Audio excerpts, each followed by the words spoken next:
keluarga yang sangat saya hormati,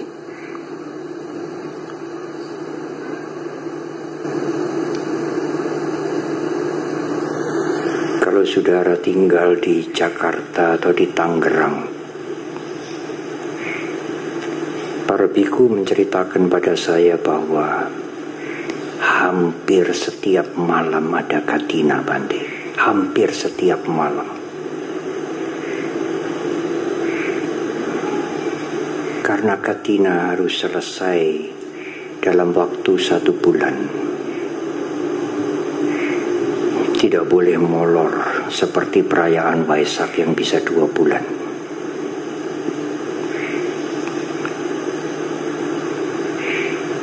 Ada juga yang 4 atau 5 kali mengikuti perayaan Katina. Hadir mengikuti perayaan Katina dan juga mempersembahkan dana. Saya berpikir, kalau umat ini 4 kali hadir perayaan Katina di Jawa Tengah, Mendut, Tanah Putih, Selawi, Solo, dan yang memberikan nama desana di 4 tempat itu saya semua. Apakah umat ini tidak hafal khotbah saya?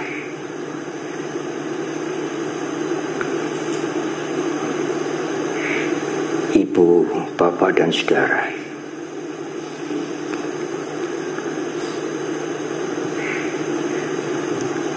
kali ini bersama dengan para biku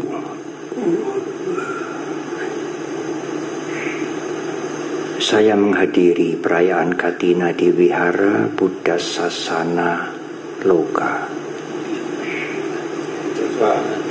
Buddha Sasana Dipa. Setelah hampir 50 tahun, saya menjadi biku, baru kali ini saya hadir perayaan Katina di Selawi.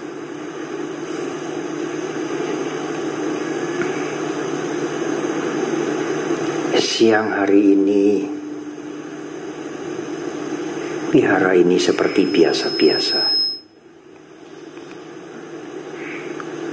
Tetapi malam hari ini saya melihat, wihara ini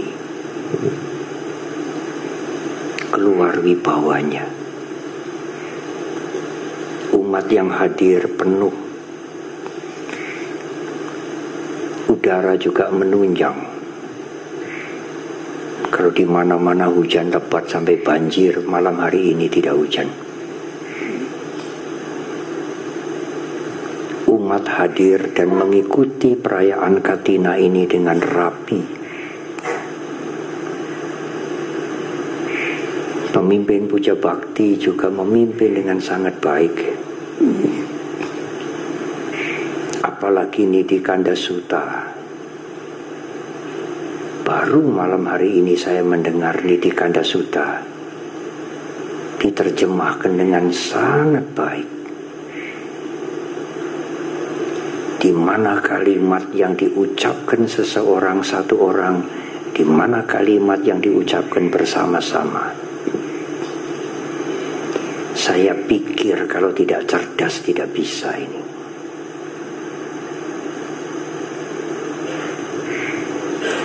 Para mahasiswi dari Sekolah Tinggi Agama Buddha Sailendra yang hadir di Selawi jauh dari Salatiga, dan malam hari ini juga saya mendengar akan pulang ke Salatiga.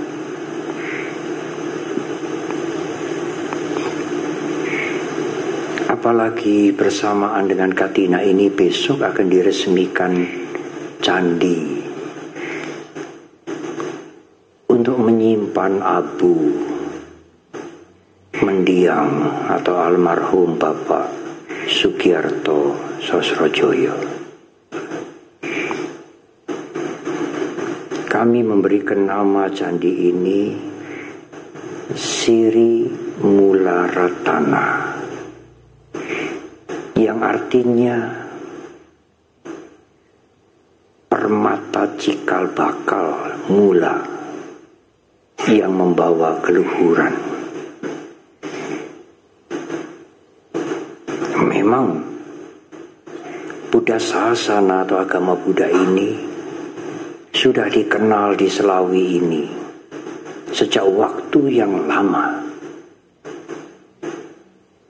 Saya pernah memberikan khotbah Dhamma di Kelenteng di Selawi ini, entah kapan, lama sekali, sebelum wihara ini ada. Kemudian memberikan khotbah Dhamma di Cetia, di rumah Pak Sosro. Tetapi cikal bakal wihara ini adalah Pak Sosro dan Bu Sosro.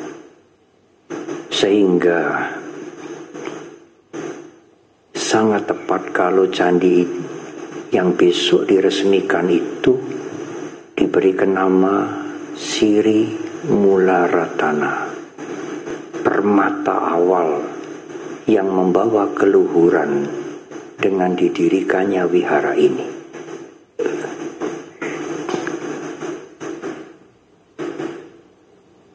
Itulah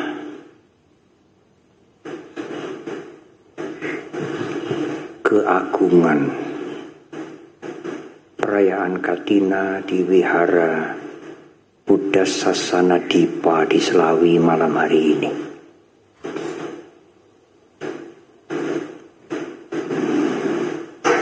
Tetapi puji-pujian untuk Selawi sekian dulu, jangan terlalu panjang. Sekarang tiba waktunya saya harus menguraikan Dhamma. Perhatikan dengan baik-baik. Berusaha tidak berbicara dengan kanan kiri. Juga tidak bicara dengan handphone. Bicara dengan teman dengan handphone tidak ada batas waktunya.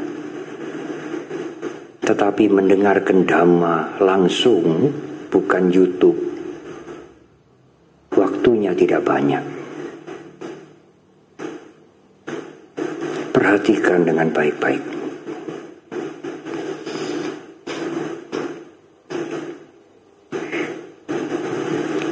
Persembahan di bulan Katina.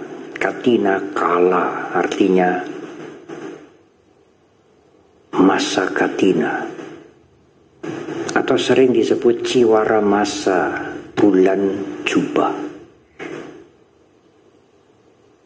Diselenggarakan oleh umat Buddha dalam waktu 1 bulan. Pada tahun ini dimulai tanggal 8 Oktober sampai dengan tanggal 5 November nanti di Solo. Persembahan Katina adalah Sanggadana. Persembahan yang dipersembahkan kepada Sangha. Persaudaraan para biku. Para biku, para arahat sejak zaman Guru Agung kita. Para biku yang sekarang berdelapan hadir maupun yang tidak hadir. Dan para biku yang akan datang kemudian. Kepada semuanya itu, saudara harus berniat, ibu bapak sekalian, saya mempersembahkan dana. Kepada semua yang saya uraikan, saya sebutkan itu, itulah Sangha. Sejak zaman Guru Agung kita, sekarang yang hadir, yang tidak hadir, sampai masa kemudian. Kepada semuanya itulah saya mempersembahkan Sanggadana. Alangkah besar manfaat mempersembahkan dana kepada Sangha dalam masa Katina, bukan kepada pribadi-pribadi para biku. khusus dalam masa katina ini. Oleh karena itu Ibu Bapak mempersembahkan dana di dalam ruangan ini atau di tempat yang lain, di Semarang, di Tanah Putih, atau di Solo nanti, ataukah di Jakarta, sama. Karena persembahan itu ditujukan kepada Sangga. Sangga akan menerima, menyimpan, dan menggunakan dengan sebaik-baiknya untuk keperluan para biku yang sederhana, untuk pendidikan, untuk pengobatan kalau sakit, untuk transportasi, dan juga membantu umat pada saat ada bencana alam, kesulitan-kesulitan lain. Wihara-wihara di desa-desa, di daerah-daerah yang tidak bisa merenovasi sendiri, dana yang diterima oleh Sangga itu digunakan untuk kepentingan itu. Saya sering menjelaskan ini setiap tahun agar umat Buddha generasi baru mengerti untuk apa Sangga Dana itu. Meskipun generasi yang lebih tua sudah mengerti, tetapi generasi muda, umat Buddha yang baru datang, harus diberikan penjelasan yang jelas tentang bagaimana kami para biku memanfaatkan dana dari umat. Katina dana persembahan utama adalah ciwara jubah dan kebutuhan-kebutuhan lain. Apakah kebutuhan lain para biku? 4 pendukung kehidupan biku selain jubah adalah makanan, tempat tinggal, dan sedikit obat-obatan pada waktu sakit. Kalau saudara tidak bisa menyiapkan sendiri 4 kebutuhan ini, saudara kemudian memberikan pacaya atau pawarana berupa uang. Tetapi sebagai umat Buddha jangan berpikir saya memberikan uang kepada Sangga, saya memberikan uang kepada biku. Tidak sesuai. Meskipun itu berupa uang pawarana, tetapi dalam niat ibu bapak dan saudara haruslah ini adalah untuk 4 penyokong para biku. Karena saya tidak bisa menyiapkan sendiri, uang ini mewakili 4 kebutuhan para biku. Jubah, makanan, tempat tinggal, obat-obatan, sekarang termasuk transport, pendidikan, dan lain-lain. Umat tidak memberikan uang dalam pikiran umat karena para biku tidak melakukan kegiatan jual beli. Tidak memerlukan uang. Uang yang saya persembahkan ini mewakili keinginan, niat saya untuk memberikan 4 pendukung yang diperlukan oleh para biku yang saya sebutkan di depan. Hal ini juga perlu dijelaskan dengan jelas sekali supaya tidak ada keterangan, penjelasan atau pemikiran yang tidak sesuai untuk para biku.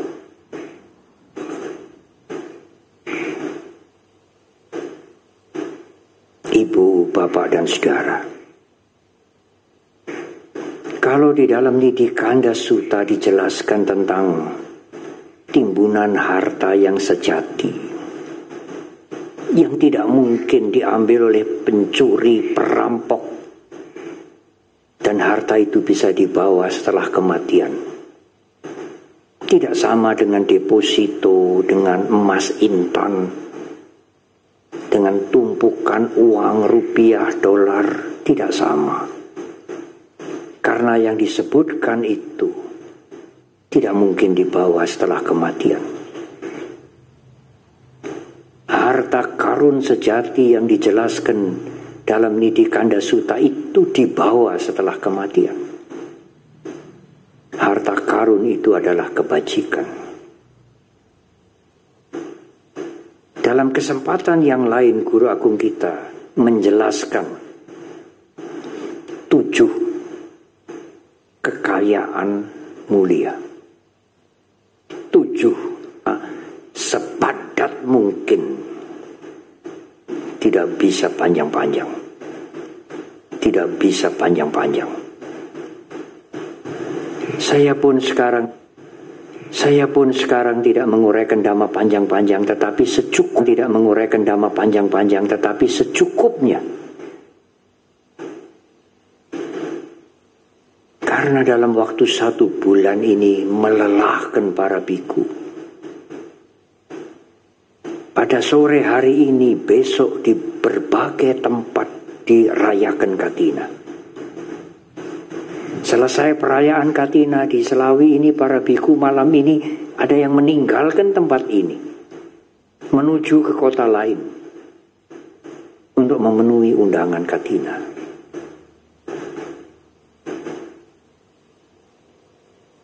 Ibu, bapak, dan saudara, saya ingin menggunakan kalimat-kalimat yang simple, yang sederhana. Kekayaan mulia. Ada orang yang senang dululah pokoknya saya terhadap agama Buddha itu.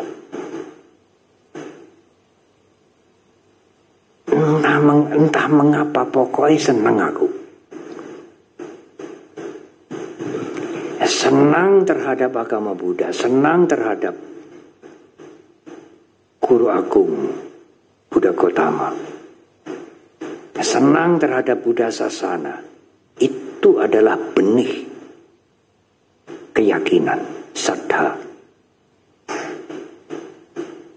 Senangnya itu mungkin karena melihat arca Buddha yang tenang, atau mungkin pernah ke Borobudur melihat candi yang agung dengan usia yang sangat tua, 1200 tahun. Wajah arca Buddha yang teduh. Senang aku, ya. Atau mungkin dia senang melihat wihara yang rapi. Saya melihat tidak ada sampah yang berserakan di sini. Di wihara lain, sampahnya luar biasa. Kalau dijamu makan, mohon jangan nyampah. Plastik bungkus sedotan itu kemana-mana. Bagaimana disiplin umat Buddha ini?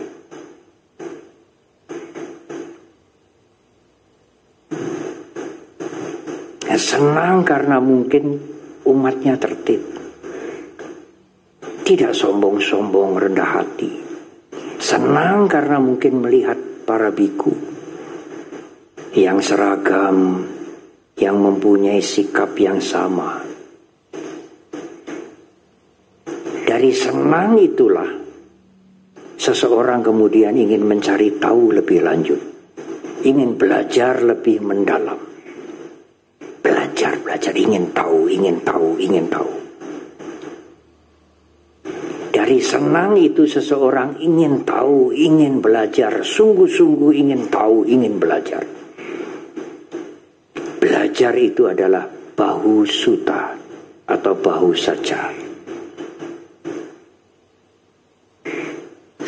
Tetapi ada yang terbalik. Seseorang ingin tahu dulu apa toh ajaran agama Buddha itu.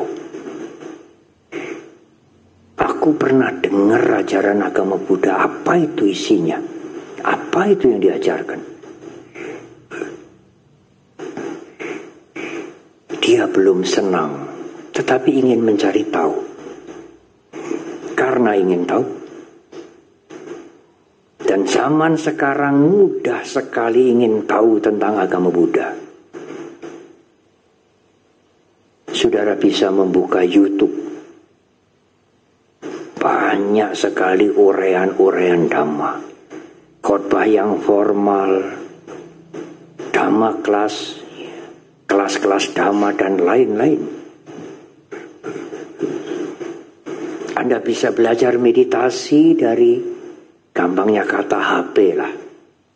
Anda bisa belajar meditasi dari HP.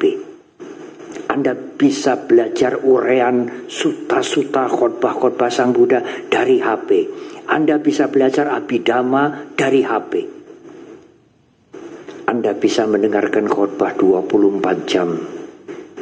Berganti-ganti tidak putus.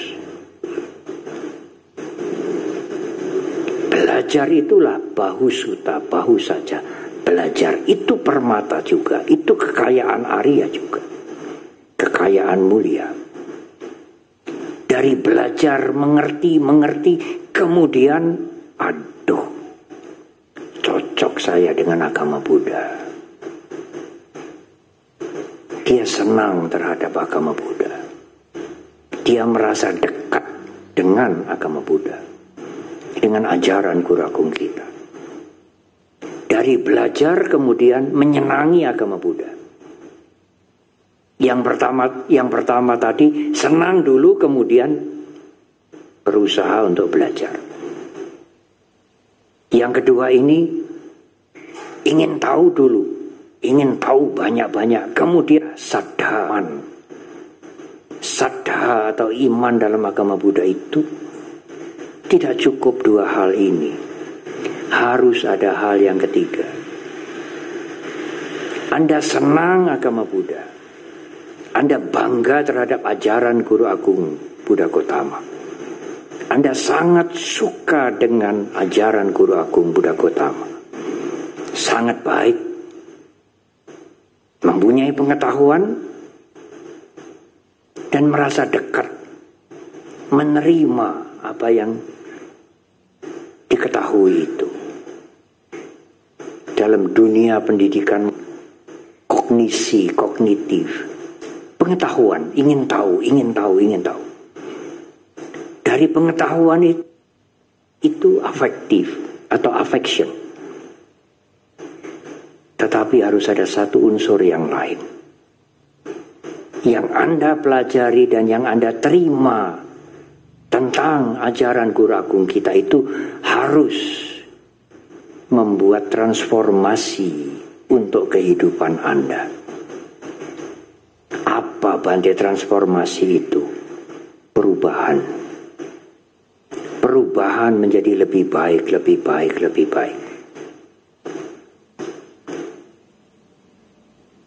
Kalau tidak ada perubahan, tidak ada gunanya Anda mempunyai keyakinan terhadap agama Buddha. Untuk apa? Hanya untuk bangga-banggaan aja. Untuk hiburan. Hiburan intelektual. Oh, agama Buddha itu masuk akal. Logis. Agama Buddha itu Cheng-li loh. Tahu toh Cheng-li ya? Enggak macam-macam, enggak khayal-khayal, masuk akal. Saya senang sekali. Saya bangga bisa belajar ajaran Guru Agung Buddha Gautama. Saya suka, saya menerima, tetapi tidak ada perubahan dalam kehidupannya. Apa gunanya? Yang suka marah ya tetap marah. Yang suka berbohong ya begitu terus. Yang suka hutang tidak pernah sulit untuk membayar kalau ditagih, tapi hutangnya ya terus. Ingkarnya juga terus. Iri hati. Tidak mudah, tidak senang kepada yang lain. Yang korupsi juga tidak pernah berhenti. Meskipun beragama katanya. Lalu apa gunanya beragama? Tidak membawa perubahan ke arah yang baik. Yang dipelajari itu hanya informasi, tidak membawa transformasi. Informasi itu seperti Anda nonton televisi itu, mendengar berita, tetapi tidak membawa perubahan, tidak ada transformasi. Hanya informasi semata-mata. Keyakinan mempunyai 3 unsur menurut Asanga, seorang pujangga Buddhis besar. Harus ada pengertian yang benar sama Diti. Kemudian menerima. Kalau hanya mengerti, agama Buddha dipelajari sebagai ilmu. Karena orang ini tidak punya keyakinan. Dia hanya mengerti tetapi tidak menerima. Pada saat dia menerima, keyakinannya, sardanya mulai tumbuh. Kemudian yang diterima itu berusaha untuk dilaksanakan agar terjadi perubahan. Inilah 2 macam kekayaan mulia. Sada, keyakinan, dan belajar.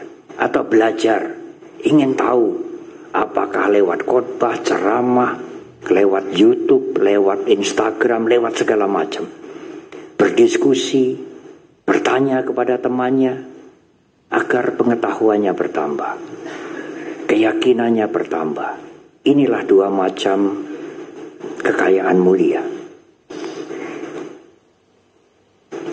Dan terjadilah perubahan dalam hidupnya bertahap. Saya mempunyai cerita seorang wanita yang melihat namanya, dia tidak dilahirkan di Jawa ini, dari Nusa Tenggara Timur kalau tidak salah. Belajar Dhamma, ikut pelatihan meditasi di Mendut cukup lama. Sejak zaman Bante Tita Hyanyo digantikan pembimbingnya Bante Santacito. Suatu saat meminta kepada kami, kepada saya, Bante, saya mengajukan permohonan untuk diwisuda menjadi upasika. Kaget saya. Karena semula dia bukan umat Buddha. Saya bertanya kepadanya, saya mengatakan kepadanya, apakah perlu? Kalau ibu sudah mengerti Dhamma, mengerti Triratna, mengerti Anatta, sampai begitu. Ibu melatih, ikut latihan meditasi berkali-kali, mengapa harus minta wisuda juga? Mengucapkan Buddhang Saranang Gacchami, Dhammang Saranang Gacchami, Sanggang Saranang Gacchami berkali-kali dan mengerti artinya. Ibu sudah menjadi umat Buddha. Kalau ingin nama bahasa Pali saya berikan. Enggak usah pakai upacara tetek bengek. Dia Bante, tetapi saya kepingin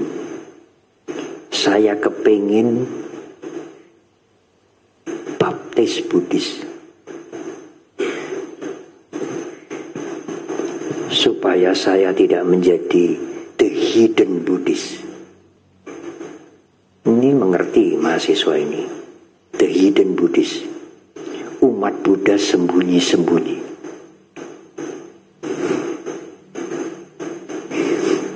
Kalau dengan kalimat yang kasar mungkin umat Buddha gelap. Saya ingin jadi umat Buddha terang-terangan. Baiklah ibu, kalau ibu menginginkan begitu. Saya punya anak laki-laki 2 Bante. 1 SMA, 1 masih SD kelas 5. Yang SMA tetap memilih agama yang semula. Oh baik ibu. Ibu jangan memaksa loh. Menghargai dia. Karena agama yang semula itu juga membuat anak ibu menjadi baik. Tidak membuat anak ibu menjadi jahat. Harus dihargai. Jangan ditarik. Ditarik-tarik. Tetapi anaknya yang kedua SD kelas 5 ingin ikut di wisuda SD kelas 5. Ini saya kaget yang kedua. Apakah anak SD kelas 5 sudah bisa berpikir? Apakah dia ditarik oleh ibunya atau diberi uang jajannya ditambah mungkin? Lalu ingin ikut wisuda. Saya tanya sendiri kepada anak itu. Mengapa kamu ingin ikut ibu di wisuda menjadi upasaka? Apa sebabnya? Oh, jawabnya sangat indah ibu bapak dan saudara. Saya tidak menduga jawaban anak SD kelas 5 itu begitu. Bante, ibu sesudah meditasi banyak belajar agama Buddha, lebih sayang pada saya, lebih sabar. Dulu ibu suka ngamuk-ngamuk. Sekarang ibu nggak pernah ngamuk. Loh, apa kamu nggak diajari? Ya diajari Bante, tapi baik hati. Ibu sekarang baik banget. Apa yang dilakukan oleh ibu itu menarik anaknya. Meskipun ibu itu tidak pernah memberikan khotbah agama Buddha kepada anaknya. Anaknya melihat ibu itu, ibunya itu berubah menjadi lebih sabar, lebih kasih sayang, lebih mencintai dia. Saya ikut ibu untuk menjadi upasaka. Saya tasbihkan dia bersama ibunya. Harus ada perubahan kalau saudara benar-benar menerima dan mencintai agama Buddha. Kalau tidak terjadi perubahan, tidak ada gunanya. Lalu Bante, perubahan apa yang paling penting? Ini kekayaan mulia yang ketiga. Perubahan yang paling penting adalah berhenti berbuat buruk. Jangan melakukan kejahatan. Berhentilah berbuat buruk. Sekarang. Itu perubahan yang pertama. Yang utama lagi. Yang awal. Loh Bante, kan Guru Agung Buddha Gautama itu juga mengajarkan banyaklah berbuat baik. Iya, kalau bisa berbuat baik mulia. Tetapi kalau belum bisa berbuat baik, Bante, kalau untuk berdana menolongi aku belum bisa. Bermurah hati, membantu yang lainnya aku belum bisa. Enggak apa-apa ibu bapak dan saudara. Kalau Anda ibu bapak belum bisa berbuat baik, orang lain enggak menuntut kok. Tetapi jangan berbuat buruk. Karena keburukan itu menghancurkan orang lain dan menghancurkan diri Anda sendiri. Enggak mau berbuat baik, enggak apa-apa. Belum mampu berbuat baik, tidak apa-apa. Tetapi jangan berbuat buruk. Karena keburukan itu sumber penderitaan. Merugikan orang lain, menghancurkan dirinya sendiri. Enggak mau berbuat baik, belum bisa berbuat baik, tidak apa-apa. Tetapi Jangan berbuat buruk. Itu tidak bisa ditawar. Kalau Anda berbuat buruk, Anda menghancurkan orang lain, menghancurkan lingkungan. Dan akibat karma buruknya adalah penderitaan untuk Anda sendiri. Itu perubahan pertama. Berhentilah berbuat buruk. Itu adalah kekayaan Arya yang ketiga. Kemudian kekayaan Arya yang keempat dan yang kelima itu menunjang, mendukung kita untuk mampu tidak berbuat buruk, yaitu yang keempat hiri, malu berbuat buruk. Yang kelima otapa, sadar bahwa keburukan itu membawa bencana. Kalau Anda punya hiri dan otapa, bisa berhenti berbuat buruk. Tetapi kalau tidak punya malu dan tidak ingat akibat kejahatan, semua kejahatan bisa dilakukan. Ada satu keluarga yang suaminya selingkuh. Tapi yang bisa selingkuh bukan hanya suami, istri-istri juga bisa. Istrinya curhat kepada kami, anaknya 3 sudah besar-besar.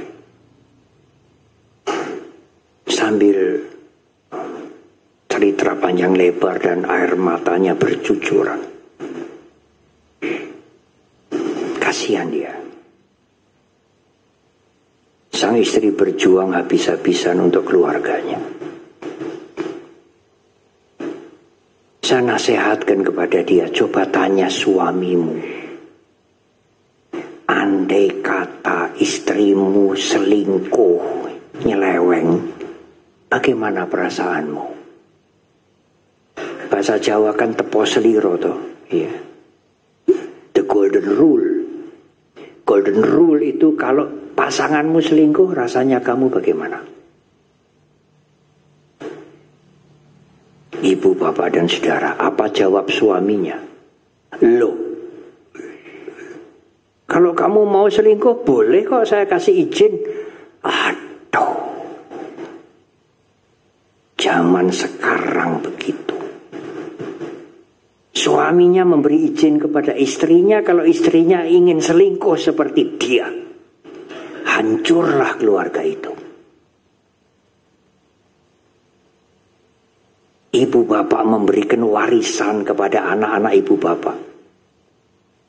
Bukan hanya disekolahkan sampai S1, S2. Bukan hanya deposito yang besar, kemudian tanah, kemudian emas dibagikan. Perilaku ibu dan bapak adalah warisan untuk anak-anaknya. Legacy, heritage. Warisan yang diberikan ibu bapak kepada anak-anaknya itu juga perilaku ibu bapaknya sendiri. Anak-anak memang belum menikah tidak akan meniru selingkuh-selingkuh itu. Tetapi nanti kalau anak-anak sudah berkeluarga, apa yang dilihat, dialami tentang orang tuanya itu akan dicatat di pikirannya. Anak-anak bisa meniru perilaku ibu ayahnya kemudian. Apakah ibu bapak sudah berpikir demikian?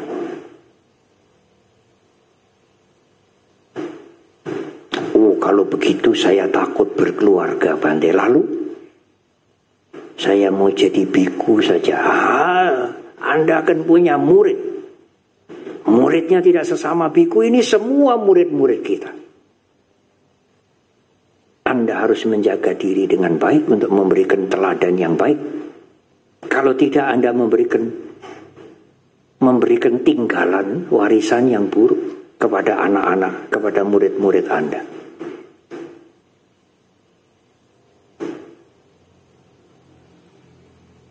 Ada satu cerita, kisah ditulis di koran. Saya ingat betul supaya cerita ini tidak dikira saya ngarang. Di koran nasional kalau tidak salah 18 September. Itu di Gunung Kelut itu ada alat untuk memantau kalau gunung itu ada tanda-tanda mau meletus. Ada asap, kawahnya mendidih. Alat pemantau itu sangat membantu supaya masyarakat mengungsi di Gunung Kelut. Alat itu dicuri. Lalu di koran itu di pojok kanan bawah ada komentar. Di sini apa sih yang nggak dicuri? Waduh, mengurut dada saya. Di sini apa sih yang nggak dicuri?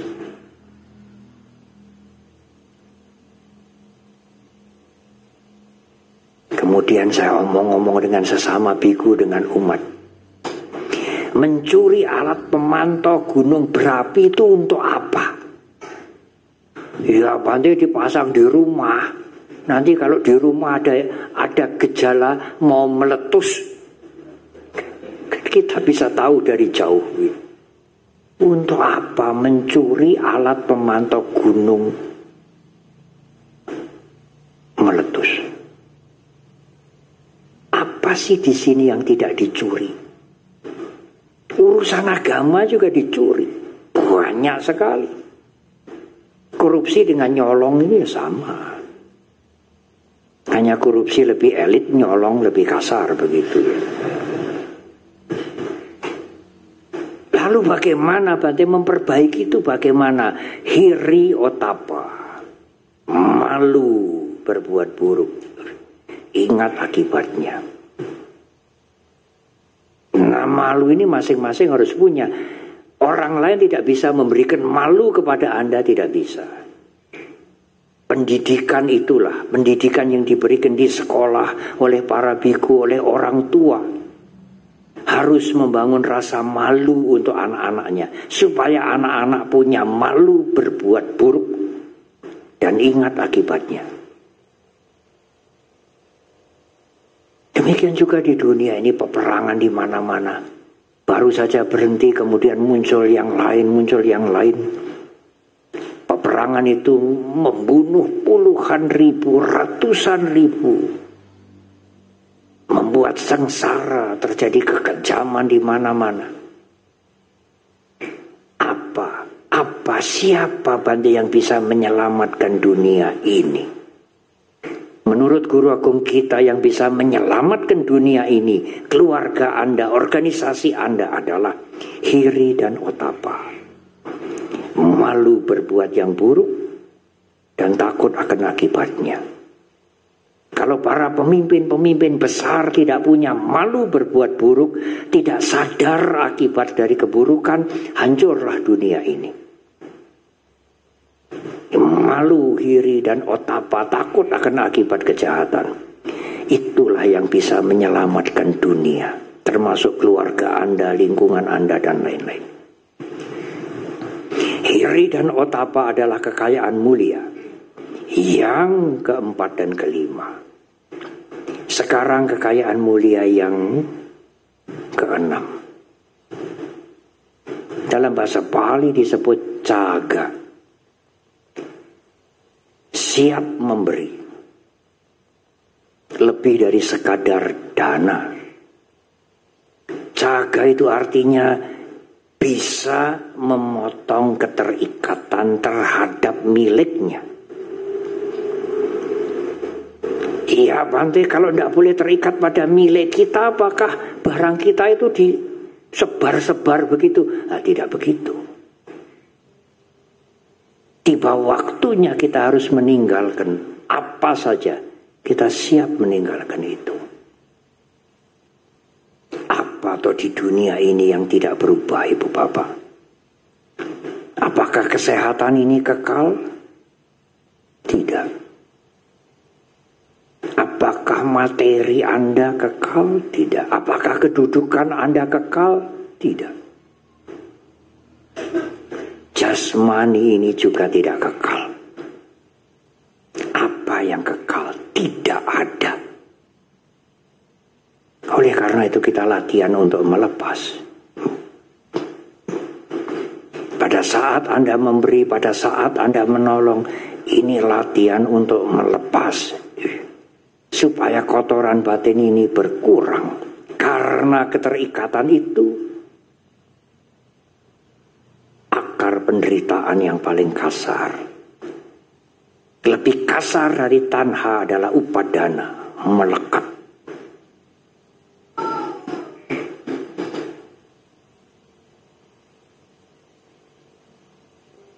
Ibu, bapak, dan saudara, memang tidak mudah, tetapi belajar untuk melepas itu keniscayaan. Bahasa yang gampang, keharusan. Ya, Bante, saya memberi, saya melepas itu kan suka-suka. Kalau saya mau kan ya mau, kalau tidak mau kan tidak ada yang memaksa. Ya, tidak ada yang memaksa. Tapi alam, hukum alam akan memaksa Anda. Anda siap kalau nanti sakit? Anda siap kalau nanti menjadi tua? Anda siap kalau nanti kematian datang? Kalau Anda tidak siap, Anda akan menderita. Dan itu pasti akan datang.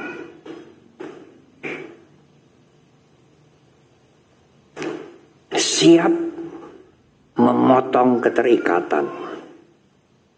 Itu adalah kekayaan Arya yang keenam. Tetapi tidak hanya memotong kelekatan terhadap materi, tidak hanya itu. Antara lain melekat pada dendam. Orang-orang yang dulu Anda anggap mencelakai Anda, menzolimi Anda, orang-orang yang berbuat buruk pada Anda catat. Dan kalau Anda ingat, timbul rasa tidak senang, benci sekali. Apa Anda bisa memotong itu? Kalau Anda tidak bisa memotong itu, seumur hidup Anda akan dipenjara oleh dendam. Dan Anda akan membawa sampai Anda meninggal dunia.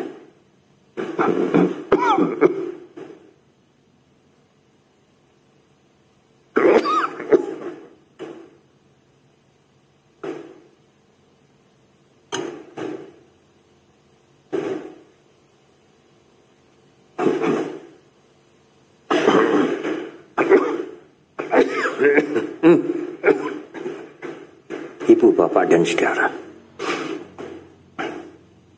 ini satu hal yang sangat penting.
kekayaan mulia.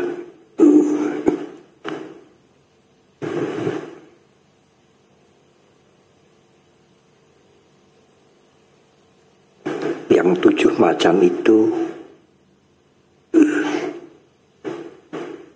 harus berhenti sampai yang ke-6. Yang ke-7 disambung di Solo ya Pak Bukti.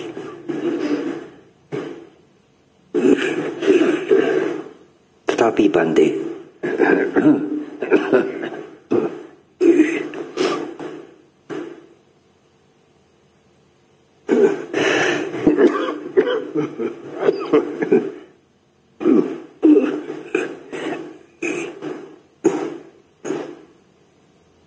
apakah kita bisa membuang memori? Ini satu hal yang sangat penting. Saya tidak bisa memotong sampai di sini. Nanti timbul pertanyaan pada Anda. Apakah kita bisa memotong memori terhadap orang-orang yang mencelakai kita,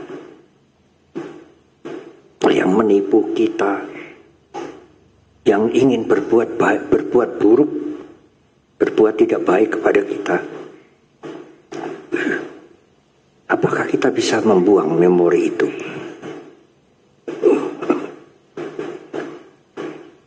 Bagaimana Bante kita bisa memotong ikatan dendam kepada mereka? Ingatan itu tidak bisa dibuang. Benar Ibu Bapak dan Saudara.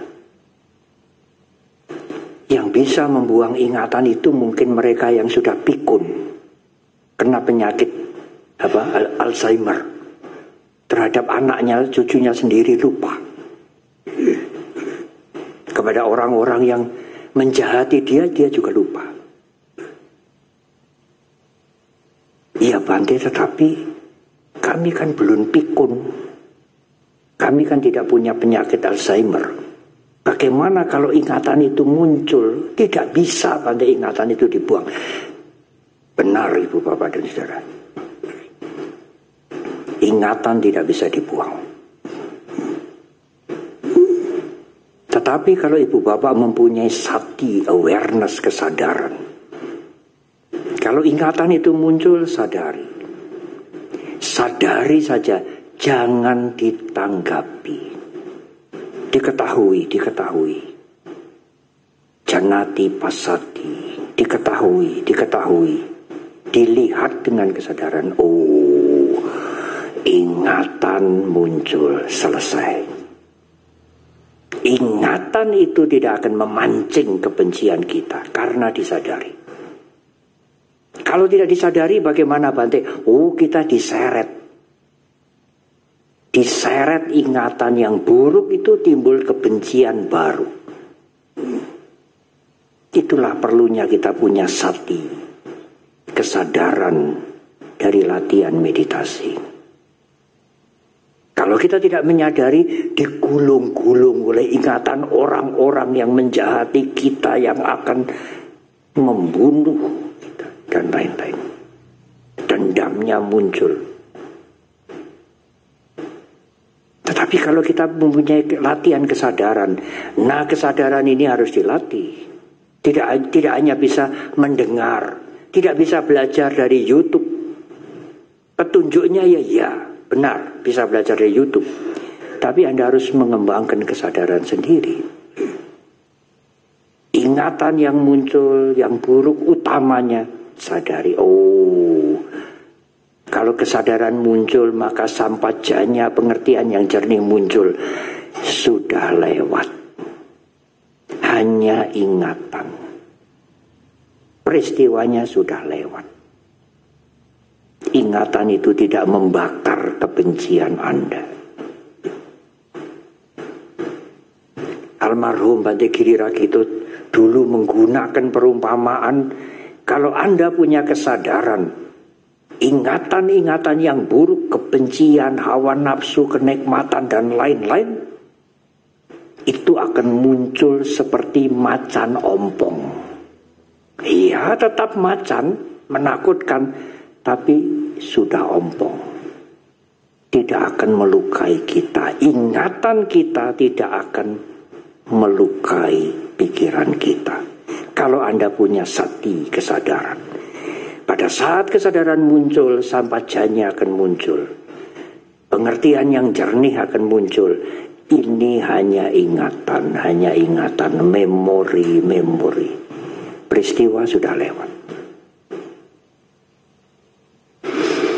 Arya Dana yang terakhir, panyawe satanang hanang.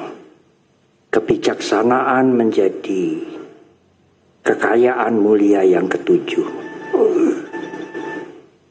Kebijaksanaan yang bagaimana, Bante? Tadi sudah disinggung. Kebijaksanaan siap menerima perubahan. Apa saja di dunia ini berubah. Sekali lagi, usia bertambah terus, kesehatan berubah, fisik kita berubah, kedudukan berubah, dan akhirnya kematian terjadi.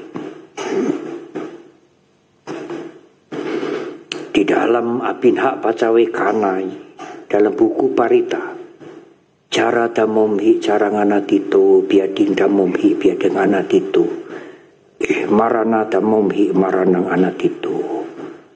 Semua orang akan menjadi tua, sakit dan mati. Semua orang tidak bisa menghindari tua, sakit dan mati.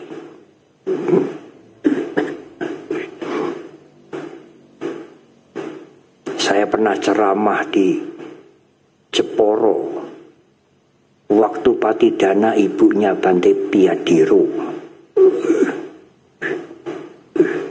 Saya menguraikan secara singkat bahwa tua, sakit dan mati semua orang akan mengalami. Kita harus siap. Takut atau tidak takut, mau atau tidak mau, kita harus siap. 100 tahun kemudian kita yang duduk di sini ini sudah tidak ada semua. Yang merayakan Katina di sini 100 tahun kemudian orang lain semua. Bikunya lain semua. Tidak ada yang ketinggalan. Pada waktu itu saya bertanya ibu, bapak dan saudara, sudah siap? Siap menjadi tua? Siap, Bante. Siap kalau sakit? Siap, Bante. Siap meninggal dunia? Siap mati? Ada pandita yang duduk paling depan. Siap, Bante. Besok pagi 4:30 saya belum pulang ke Mendut. Yang pandita duduk di depan yang paling banter. Siap, Bante, meninggal dunia, Ibu. Mungkin waktu meninggal dunia dia ingat khotbah saya. Siap meninggal. Lalu saya cerita itu di Purworejo. Ibu bapak yang hadir di Dhamma kelas ini siap meninggal? Siap mati? Tidak ada yang berani menjawab. Saya katakan jawab saja, siap, Bante. Karena kematian itu bukan tergantung dari ucapan siap kok. Kalau belum meninggal siap, Bante, ya belum meninggal. Kalau siapnya pelan-pelan, ya sudah waktunya meninggal, ya meninggal. Ibu bapak sekarang yang hadir di perayaan Katina di wihara ini siap meninggal? Pelan-pelan. Siap, Bante. Tidak ada pilihan. Semua akan meninggalkan kita seperti Pak Sosro. Siapa yang tidak mau meninggal? Itulah Panya. Siap menerima perubahan sebagai kekayaan mulia yang ketujuh. Jiwa tewapi sapanyo atiwita parikaya. Kalau Anda punya 7 kekayaan mulia ini, pada saat-saat kehidupan Anda merosot, pada saat-saat usaha Anda merosot, pada saat-saat Anda jatuh merosot, kalau Anda punya kekayaan mulia ini, jiwa tewapi sapanyo api wita parikaya, meskipun Anda merosot, kalau Kalau Anda punya wisdom, punya panya, punya kekayaan mulia, bukan hanya deposito, kekayaan mulia yang di dalam, Anda akan bisa bertahan. Tetapi kalau Anda tidak punya kekayaan mulia, tidak punya kebijaksanaan, meskipun materi Anda berlebih-lebihan, sekarang juga Anda menuju kepada kehancuran. Karena Anda bisa salah menggunakan materi yang Anda punyai untuk melakukan hal-hal yang buruk. Kalau Anda tidak mempunyai simpanan kekayaan mulia, sekarang juga meskipun Anda hidup kecukupan, berjalan menuju kepada kehancuran. Tetapi kalau Anda mempunyai kekayaan mulia, mempunyai wisdom, mempunyai kebijaksanaan, meskipun materi Anda merosot, kedudukan Anda merosot, Anda bisa bertahan. Saya akan bertahan karena semuanya tidak kekal. Kita berusaha lagi untuk maju kembali. Selamat merayakan Katina berdana kepada Sangga sebagai latihan untuk melepas, mengurangi kotoran batin untuk mempunyai kekayaan Arya. Saya harus berhenti sekarang. Mungkin berhenti tadi-tadi, tetapi uraian 7 kekayaan mulia harus diselesaikan supaya tidak ngutang di Solo nanti. Selamat sekali lagi merayakan Katina berdana kepada Sangga. Semoga semua makhluk berbahagia. Terima kasih.